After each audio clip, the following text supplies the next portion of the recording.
No vídeo de hoje a gente vai conversar sobre um resgate histórico importantíssimo sobre os bastidores da era de ouro do cinema em Hollywood. Estou falando de A Dama e a Criatura, da Mallory O'Meara. Se você gosta de cinema e especialmente do gênero horror, você muito provavelmente já assistiu ou pelo menos ouviu falar do filme O Monstro da Lagoa Negra, grande sucesso da década de 50. Quem provavelmente você nunca ouviu falar, muitas vezes mesmo sendo fã do gênero horror e conhecendo muito bem o filme, é sobre a Millicent Patrick, que fez o design da criatura. Até pouco tempo, gente, eu tô falando de 10 anos pra cá, era quase impossível encontrar sobre a Millicent Patrick informações o suficiente. Mesmo ela tendo sido um dos grandes talentos artísticos nos bastidores das primeiras décadas do cinema, contribuído com o seu trabalho, com o seu talento, tanto nos bastidores quanto em frente às telas também. Isso porque ela teve seu nome apagado, seu trabalho roubado por homens inescrupulosos. A Mallory O'Meara, autora desta biografia, é exatamente da mesma área da Millicent Patrick, também trabalha nos bastidores do cinema e do gênero horror. E com a ascensão da internet, algumas coisas começaram a aparecer, né? Esta mulher começou a aparecer em algumas fotos de bastidores e o nome de Millicent Patrick veio à tona como alguém que estava completamente ligada ali ao monstro da Lagoa Negra. E como uma mulher também profissional neste mesmo mercado hoje em dia, que mesmo tantos anos depois ainda é dominado por homens e por sequências de injustiças e abusos de poder, a Mallory O'Meara se deu então este trabalho de pesquisar por anos e ir a fundo para trazer e resgatar quem foi a Millicent Patrick, trazê-la ao estrelismo que ela merecia tanto tempo atrás e mostrá-la inclusive como uma representante de muitas mulheres que certamente foram apagadas numa época em que elas não recebiam o menor crédito. É muito louco a gente pensar que isso aconteceu há poucas décadas, quantas mulheres foram caladas, quantos trabalhos foram usurpados. Livros assim são extremamente importantes para trazer à tona todas essas histórias e fazer com que a gente pense, estimule ainda mais essas mudanças no meio, né? Então a autora aqui, como alguém que faz parte desse meio atualmente, ela tem muitos dados para apresentar que fazem a gente pensar, né, que ainda tem muito a ser percorrido. Como uma biografia que se preze, a autora vai se preocupar em trazer um contexto histórico do nascimento da Millicent Patrick, de quem foram os seus pais, de como a vida dela foi excepcional desde o início, de certa forma, por conta do trabalho de seu pai como um grande engenheiro naquela época ali em construções históricas da Califórnia, né, que se tornaram muito famosas. Também como ela sempre foi rodeada de privilégios, né, é uma coisa que ela pontua aqui, que a Millicent mesmo como uma mulher branca, heterossexual, rica, cheia de privilégios, o máximo de privilégios que uma mulher poderia usufruir nesta época, ainda assim teve sua história apagada. Eu acho que o começo do livro em si, inclusive, pode ser um pouco mais lento, porque justamente a gente acompanha muito dessa questão dos pais dela, e até um pouco da própria autora, a própria Mallory se insere aqui para mostrar o porquê ela sentiu essa necessidade de falar sobre a Millicent Patrick.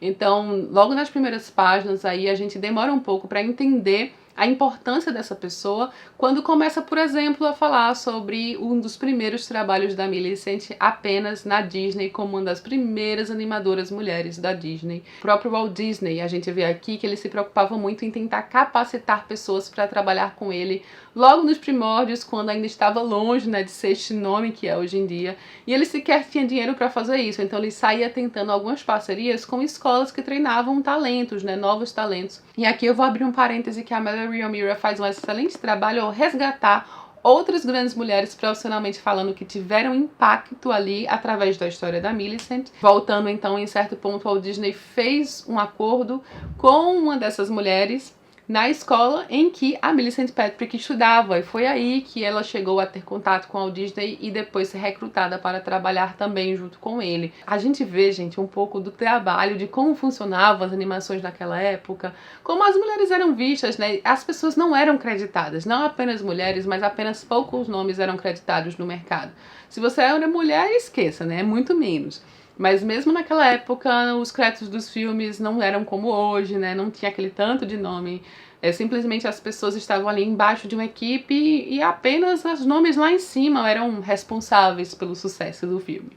Só um exemplo de como funcionava, o Walt Disney chegou em determinados momentos a escrever um memorando na empresa para que respeitassem as mulheres, para que deixassem as mulheres trabalharem quando os trabalhos dessas mulheres eram acompanhados por jornalistas, eram apenas mencionada a parte da beleza, de como elas eram lindas ali naquele prédio. E isso estou falando de uma das únicas empresas que poderiam ainda ser vistas como progressistas e que empregavam mulheres com mais regularidade do que outras. Abrindo aqui um ponto em que, quando a gente vai lendo sobre os bastidores, eu estava me sentindo em um livro do Ray Bradbury. Como grande fã do autor, eu sei que ele também trabalhou nos bastidores da Era de Ouro do cinema em Hollywood, também nessa área do cinema de ficção científica e horror.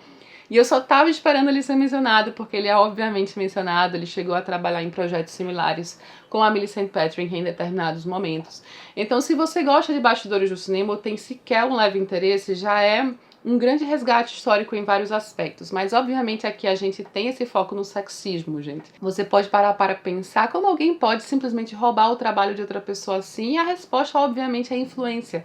Poder em Hollywood é tudo. Até há pouco tempo a gente teve toda aquela questão do Harvey Weinstein e várias outras pessoas que por muito tempo ficam impunes de crimes reais, assim, de crimes sérios. Na década de 50, tenha certeza, era muito pior. A Millicent estava acostumada com esse ambiente masculino, inclusive o seu pai também era um homem que gostava de ter a voz em casa, de ser absolutamente obedecido, então ela simplesmente seguia com o fluxo. Ainda assim, ela era considerada uma mulher à frente de seu tempo em tantos aspectos, inclusive julgada por isso, julgada por sua família. Ela se afastou da família como alguém que foi contaminada por Hollywood.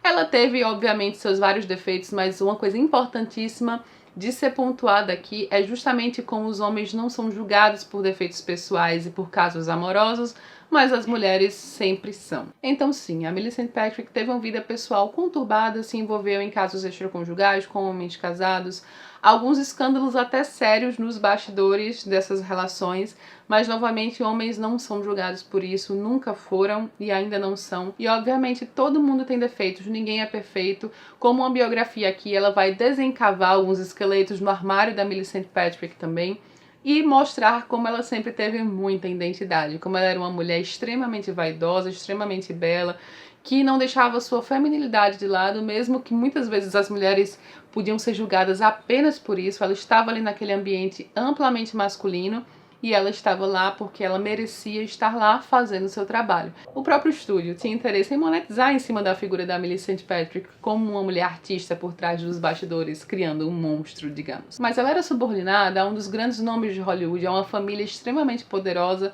e a um homem que tinha suas várias inseguranças e que simplesmente tomava crédito de não apenas a Millicent, mas de absolutamente todo mundo que trabalhava sob ele. E ele foi a fundo em tentar sabotar esta profissional no momento em que ela mais poderia alçar voo na vida e no momento em que ela estava alcançando uma popularidade como artista por trás dos bastidores, inclusive um tipo de popularidade difícil até hoje em dia, né? Porque normalmente a gente não conhece essa parte técnica por trás.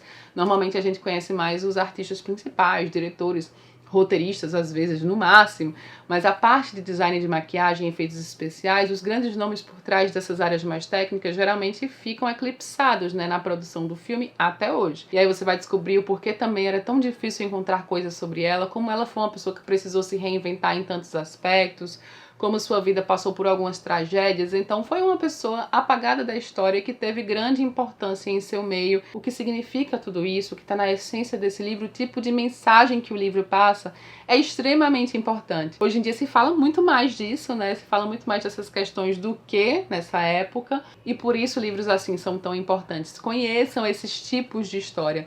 Fiquem consternados junto com todas as outras mulheres que passam por isso. Pessoas que inspiraram e continuam inspirando tantas outras. Certamente você conhece o filme A Forma da Água, do Guilherme Del Toro, que fez um tremendo sucesso há poucos anos. E ele é completamente inspirado também no Monstro da Lagoa Negra, um filme que teve muito impacto e deslumbrou o pequeno Guilherme Del Toro quando ele era mais jovem. O filme original, O Monstro da Lagoa Negra, da década de 50, quem tiver interesse em assistir está disponível através do Prime Video para quem assina o Look. Se você nunca assinou, tem um tempo de teste grátis para você ter acesso a este e vários outros filmes clássicos, mas eu recomendo fortemente que você conheça essa história através do livro e certamente você vai ficar curioso para assistir o filme também e vice-versa, né? Eu acho que se você também já assistiu o filme e é fã de cinema clássico, clássico, esse é um tipo de história que você precisa conhecer. É o tipo de história que todos deveriam conhecer cada vez mais, é o tipo de resgate histórico importantíssimo, de sempre ser discutido, comentado. Histórias desse tipo, livros assim, são extremamente importantes, então valorizem, conheçam, leiam. Afinal de contas, é assim que essas mulheres vão permanecer e receber o seu devido valor no imaginário popular. Se você já conhecia a história da Millicent Patrick, já leu esse livro, que foi publicado originalmente em 2022 pela Dark Side Books, conta aqui embaixo.